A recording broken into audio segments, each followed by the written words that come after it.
이 한국의 반기독교 운동 연합이라고 하는 짧게는 반기련이라고 하는 그 시민 운동 단체가 있는데 이들이 하는 일은 이 반기독교 운동을 펼치는 거예요. 이 단체가 2003년에 출범을 했고요. 창립 선언문에 이렇게 말했어요. 이 사회에서 기독교가 더 이상 폐악질을 일삼지 못하도록 기독교를 박멸하겠다. 그게 이 사람들의 선언문에 써 있어요. 이 운동을 하는 사람들은 기독교를 마치 모기나 바퀴벌레처럼 박멸해야 할 해충처럼 여기고 있어요. 여러분 2005년 통계에 따르면 한국에 1,400만 명이 넘는 기독교 신자가 있다고 하는데 한국의 교회는 얼마나 많고 믿는 사람들은 얼마나 많습니까?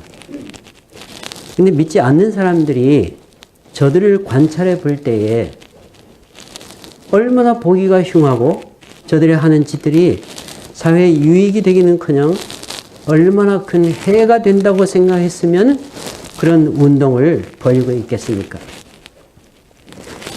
믿는 사람들은 주님의 영광을 드러내야 할 사람들인데 영광은커녕 우리 주님의 영광을 얼마나 크게 훼손하고 복음 전파에는 얼마나 큰 장애가 되고 있는지 모르죠.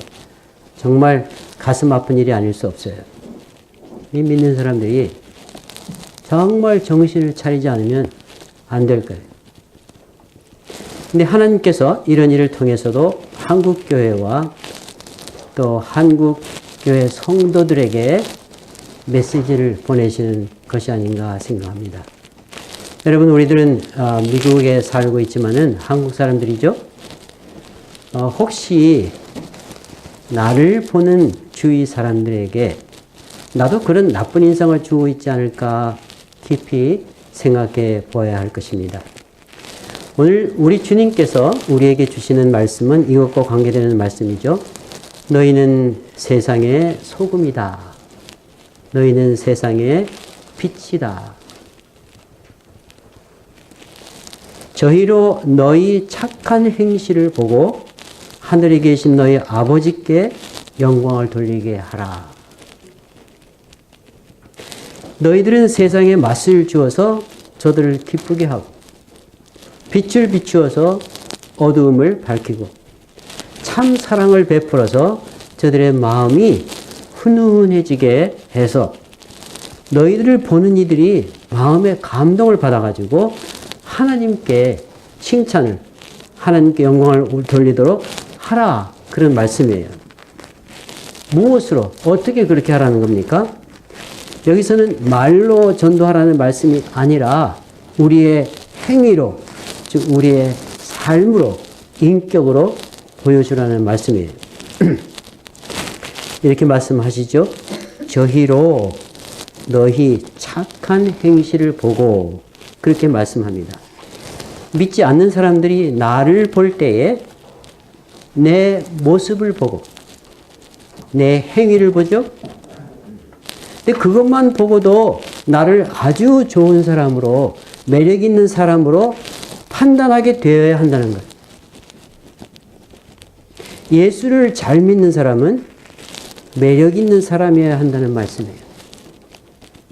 배우처럼 외모가 매력이 있다는 것이 아니라 내 인격과 내 행실이 매력이 있다는 말씀이에요. 내 인격에서 풍겨나오는 것이 세상 다른 사람과는 좀 다른 신선하고 아름답고 고상하고 우아하고 좋고 따뜻하고 그런 것이 나와야 한다는 거예요. 여러분, 예수를 믿는 사람은 어떤 사람입니까?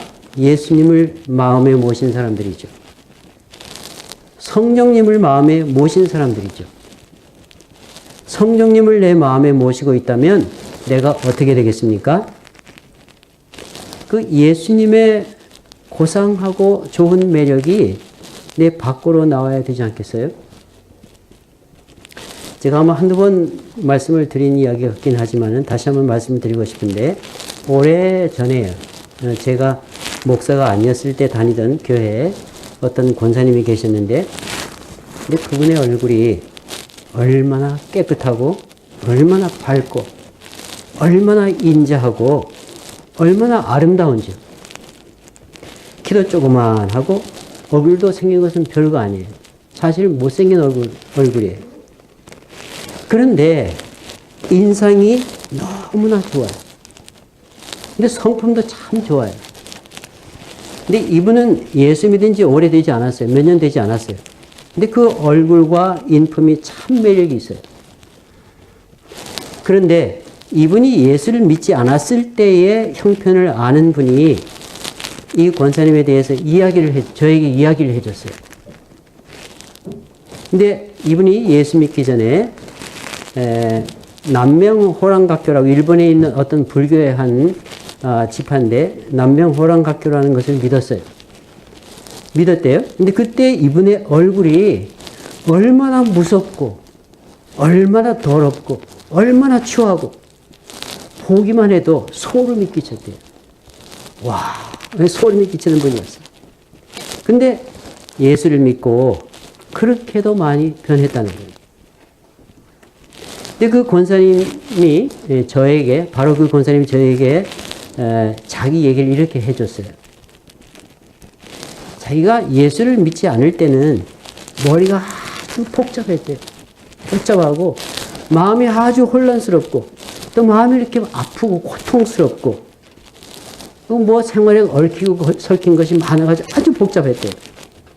그런데 예수를 믿고 나니까 마음에 평안이 오면서 마음속에서 기쁨이 솟아오르는데 마치 마음속에 샘물이 퐁퐁 터져서 샘물이 솟아오르는 것처럼 기쁨이 퐁퐁퐁 솟아오른다는 거예요. 마음속에서. 그래서 자기는 너무나 기쁘다는 거예요. 마음속에 주님을 모시고 있으니 그 주님의 선하심이 밖으로 흘러나오는 거예요. 내 얼굴에서, 내 말에서, 내 행동에서 주님의 아름다우심과 선하심이 흘러나오는 사람이 예수를 참으로 믿는 사람이라는 거예요. 너희는 세상의 소금이라, 너희는 세상의 빛이라. 저들이 너희 행실을 보고 너희 하나님께 영광을 돌리게 하라. 여러분, 내가 참 신앙인인가? 내가 참 신앙인의 삶을 살고 있는가? 그것을 알려면 복잡하게 생각하지 않아도 돼요. 내 주위에 나를 보는 사람들이 나에 대해서 어떻게 생각하고 있는지, 어떻게 느끼고 있는지 그것을 보면 되는 거예요. 나에게서 매력을 느끼는가? 그래서 나를 가까이하려고 하는가? 아니면 나를 모기처럼, 바퀴벌레처럼 보면서 피하려고 하는가? 그것만 보면 돼요. 주님께서 본문에 사람들이 너희 행실을 본다 이렇게 말씀하셨는데 구체적으로 이야기한다면 그 행실이란 무엇일까요? 오늘 우리가 읽은 본문에는 그 내용이 없지만은 그 다음 부분을 보면 주님께서 그것에 대해서 여러 가지로 말씀을 하셨어요. 근데 첫 번째로 이렇게 말씀하셨어요. 마태복음 5장 21절과 22절을 보면 이렇게 말씀이 되어 있는데요. 옛사람에게 말한 바 살인치 말라. 누구든지 살인하면 심판을 받게 되리라 하였다는 것을 너희가 들었으나 나는 너희에게 이르노니 형제에게 노하는 자마다 심판을 받게 되고 형제에 대하여 라가라 하는 자는 공회에 잡히게 되고 미련한 놈이라 하는 자는 지옥불에 들어가게 되리라. 이런 이 말씀 읽은 기억이 나시죠? 이 말씀의 뜻이 무엇이냐? 다른 사람의 생명을 귀하게 여기고 다른 사람의 인격을 귀하게 여기는 것이 바로 살인을 하지 않는 것이라는 말씀입니다. 즉, 참 믿음이 있는 사람은 다른 사람의 생명을 내 생명만큼이나 귀하게 여기고 다른 사람의 인격을 내 인격만큼이나 귀하게 여긴다는 말씀이에요. 얼핏 이렇게 보면 무시할 만해 보이는 사람이에요. 그래도 그를 무시하거나 낮추지 않고 그를 귀하게 보고 귀하게 대한다는 거예요. 이것이 첫 번째 모습이라는 거예요. 이것이 바로 겸손의 덕을 말하는 것이죠. 겸손이란 다른 사람을 무시하지 않을 뿐만 아니라 나를 높이지도 않아요. 나를 높이면 그것이 곧 저 사람을 낮추는 것이 돼요. 내가 나를 자랑하면 저 사람을 그만큼 낮추는 것이 되는 거예요. 저 사람을 무시하는 것은 저 사람을 죽이는 것이 되는 거예요. 저 사람이 상처를 받게 되죠. 그런데 저 사람을 나만큼 귀하게 생각하면서 정성껏 대해주면 그 사람을 살리는 거예요. 그렇게 하면 그 사람이 나를 좋아하게 되어 있어요. 인간과 인간관계에서 가장 치명적인 것이 무엇인가? 교만이에요. 교만은 살인죄를 짓는 거예요. 우리가 온갖 종류의 교만을 가지고 사람을 죽이고 있어요. 그런데 참으로 겸손하면 사람들을 살리게 되죠. 우리 주님께서는 우리 주님의 별명을 말하면서 이렇게 얘기했어요. 상한 갈대를 꺾지 아니하시고 꺼져가는 심지를 끄지 아니하시는 분. 그렇게 얘기를 했어요. 무슨 뜻이냐면 일단 한번 크게 실수해서 꺾어진 인생도 무시하지 아니하시고 소망을 가지고 귀하게 대우하신다는 말씀이에요. 또 사람 보기에는 정말 이제는 꺼지는 존재 같아도 우리 주님은 그런 사람에게도 소망을 가지시고 일으켜 세워주신다는 말씀이에요. 여러분 잘 아시죠? 가늠하다가 현장에 잡힌 여자에게 주님이 뭐라고 말씀하셨어요? 나도 너를 정죄하지 않는다. 가서 다시는 죄를 짓지 말라. 그렇게 말씀하셨어요. 무슨 말입니까? 나는 너를 무시하지 않는다. 너를 귀한 존재로 생각한다. 그런 말씀이죠. 이 말을 듣고 이 여인은 살아나게 된 거예요. 여러분 한번 상상해 보십시오. 이 여인이 다른 사람들에게 돌팔매질 맞을 줄 알고 그 욕먹고 천대를 받았는데 주님이 그런 말씀을 해주시는 것을 듣고 이 여인이 어떻겠어요? 이 여인이 이런 예수님에게 얼마나 큰 충격을 받았겠어요? 얼마나 큰 매력을 느꼈겠습니까?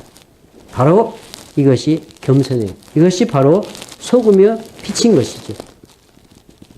예수님께서 수고하고 무거운 짐진 자들아 다 내게로 오라. 내가 너희를 쉬게 하리라.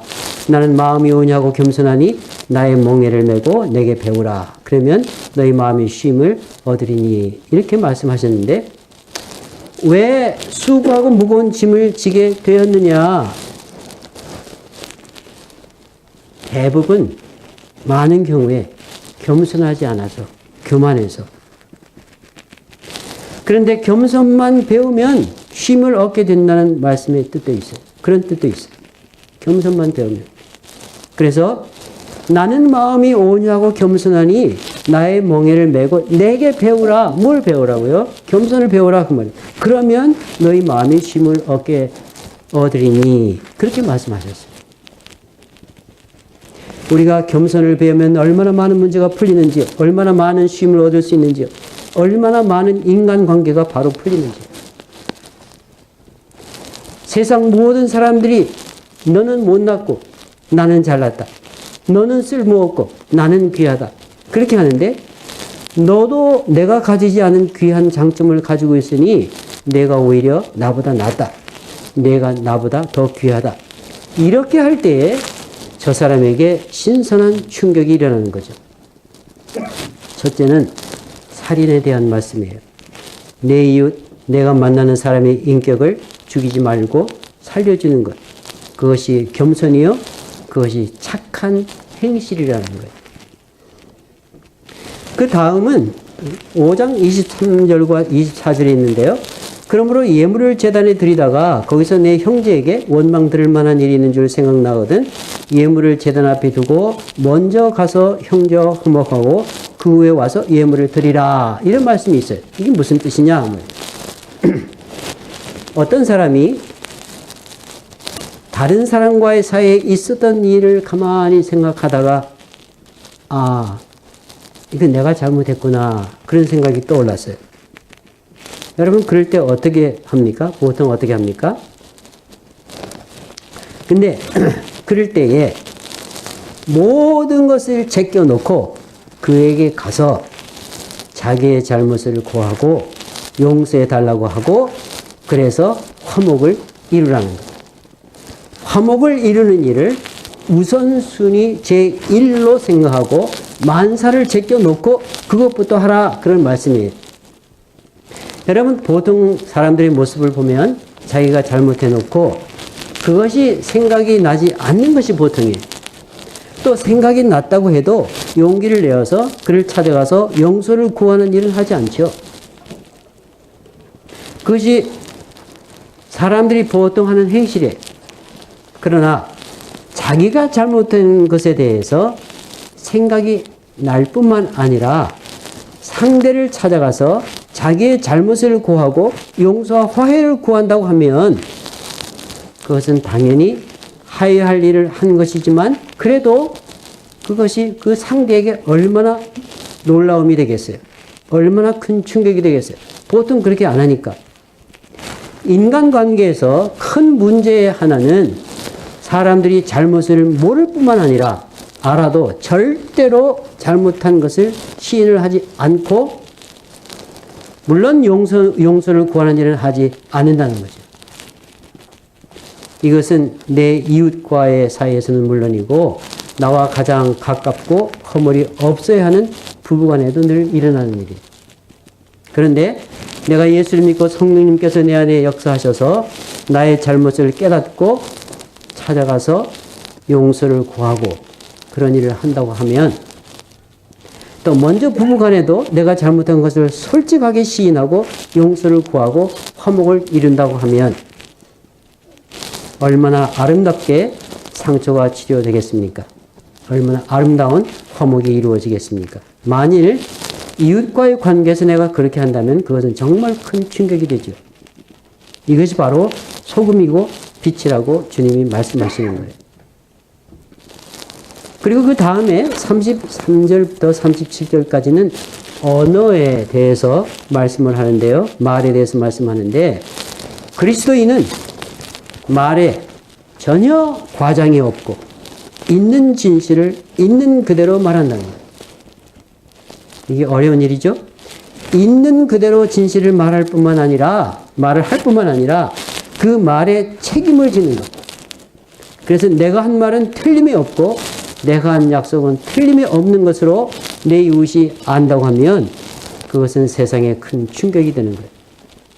여러분 얼마나 많은 사람들이 거짓말을 밥 먹듯 하고 아침에 말한 것이지만 내게 조금 불리하겠다 싶으면 저녁에 바꾸기를 손바닥 뒤집던 하는 이런 세상인데 저 사람은 목에 칼이 들어와도 진실을 말하고 한 번 말한 것은 어떤 손해가 나도 지키는 사람이다. 그렇게 될 때에 그것이 바로 소금과 빛이 된다는 거예요. 여러분, 제가 오늘 아침 시간에 소금이 무엇인지, 빛이 무엇인지 주님이 이야기하신 많은 것들 중에서 몇 가지만 말씀드렸어요. 우리 주님의 말씀이 무엇입니까? 우리가 믿음이 있다고 하면, 주님을 모셨다고 하면 당연히 이런 행실이 나에게서 나올 것이라고 말씀하시는데 과연 나는 어떤지요? 여러분, 어떤 분들은 내가 주님을 위해서 큰 사업을 해야 되겠다. 많은 일을 해야 되겠다. 그렇게 생각하는데 큰 사업을 하는 것보다 먼저 이것을 해야 하고 그렇게 할 때에 주님께 더 큰 영광을 드릴 수 있게 되는 거예요. 우리가 지금 시니어가 되어서 시니어의 삶을 살고 있는데 시니어인 우리들 특별히 우리들은 어떤 냄새를 아니면 어떤 향기를 풍기고 있는지요. 우리 주위에. 뭐 한국에서는 시니어들은 보기 흉하다고 그게 무슨 집에 있지 않고 왜 밖에 나와서 돌아다니느냐. 그렇게 시니어 보는 것을 아주 싫어한다고 하는데요. 여러분, 여러분의 모습은 우리 이웃에게 어떻게 보일까요? 사랑하는 나의 자녀들에게는 어떻게 보일까요? 아이고, 빨리 돌아가시지 않고 그렇게 보이는 거 아니에요? 사랑하는 손녀, 손자들에게는 어떻게 보일까요? 내 이웃에게는 어떻게 보일까요? 너희는 세상의 소금이다. 너희는 세상의 빛이다. 우리 주님께서 그렇게 말씀하시는데요. 우리의 남은 생에 무엇보다도 이것을 위해서 기도하시고 힘쓰시는 여러분 되시기를 주님의 이름으로 축원합니다.